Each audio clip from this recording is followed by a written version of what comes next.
Welcome to Brain Vision.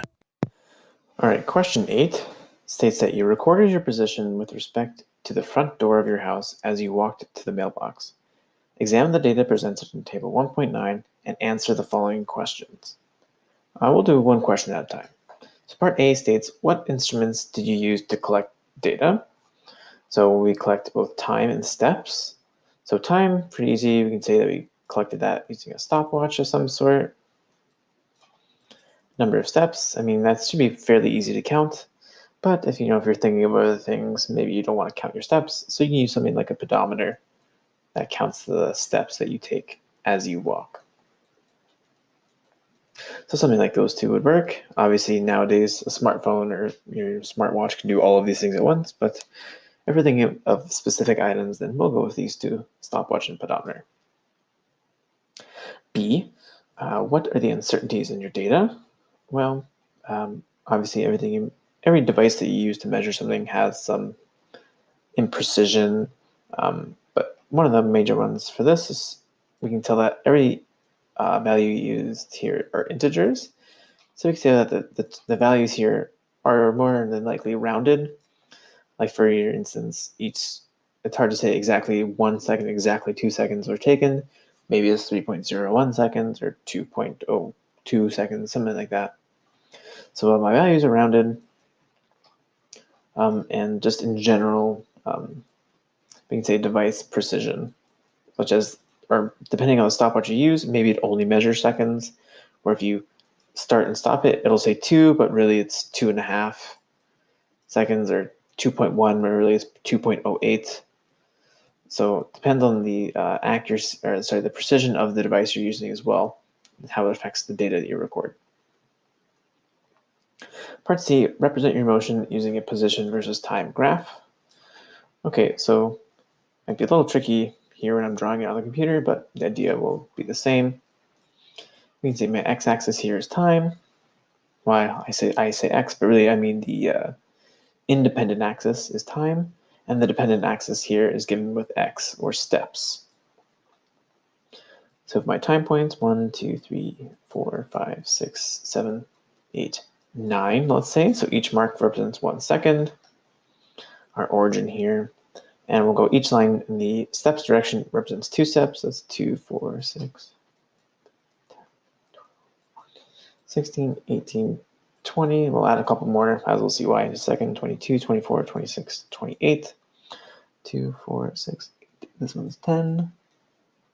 12, 14, 16, 18. This one's 20. Okay, so if I just plot these data points now, that's 1, 2, 2, 4. 3 should be 9.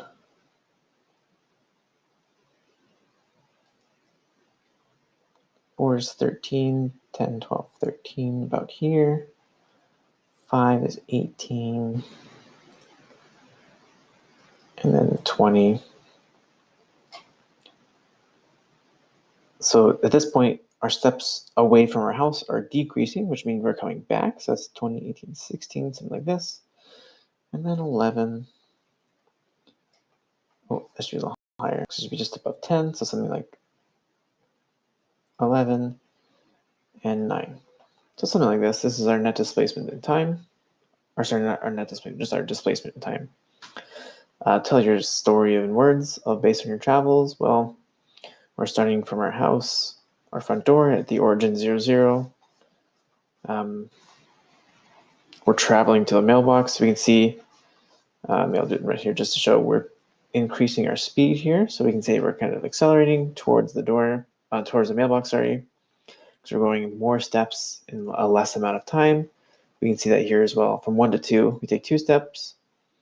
However, from 2 to 3, we take 5 steps. So it's faster.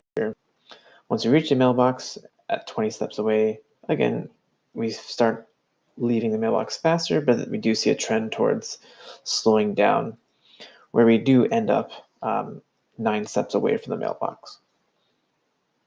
So I know the question does state write in words. However, it's easier for me to kind of speak out what I would say rather than write out full sentences. And part E, show on the graph the displacement, distance, and path length. distance and path length. So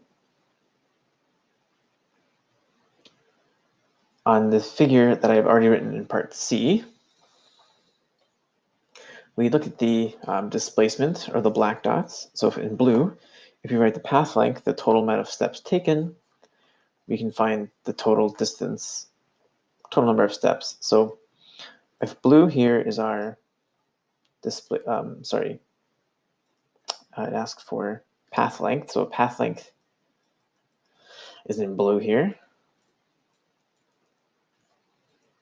That's what's included in figure C.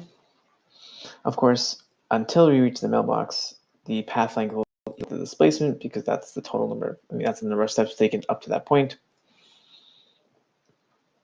So once we reach 20 and go down, that's from 6 seconds to 7 seconds, that's 4 steps.